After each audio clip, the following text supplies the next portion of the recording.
знания первоначально были по базилику, по петрушке кучеряю, по салату обычному зеленому ладошке. Это все знания получил от отца. Весь опыт набирается по практике.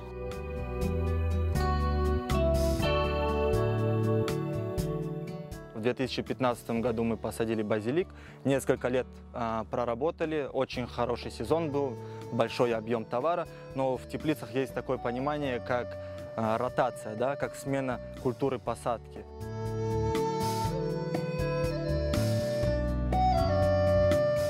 В 6 утра подъем, даже пораньше немножко подъем, работаем до обеда.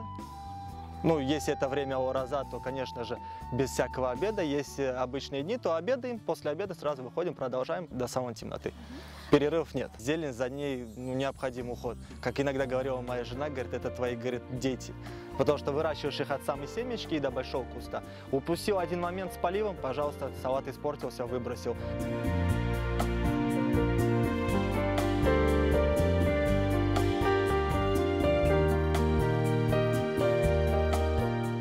На данном этапе у нас осталось 4 теплицы с товаром. Непосредственно в этой теплице у нас растет красный салат, сорт Кармезия, кустовой. Но он еще на этапе роста, ему приблизительно еще, грубо говоря, где-то недели 2. Каждый сорт определенный период времени растет. Самый быстрый, к примеру, я считаю, это зеленый кустовой, ромен. Из всех этих салатов самые долго растут красные кусты. Если обычный куст 1,5 месяца ему хватает, то этот в любом случае на 2-3 недели будет дольше расти.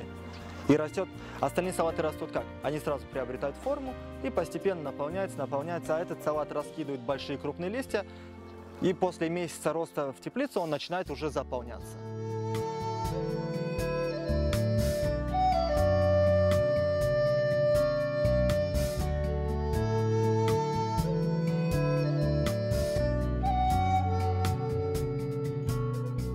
Делать все вовремя, не жалеть себя. Комплексные теплицы, автоматика, централизованные поливы.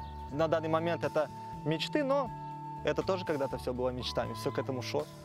На сегодняшний день это реальность.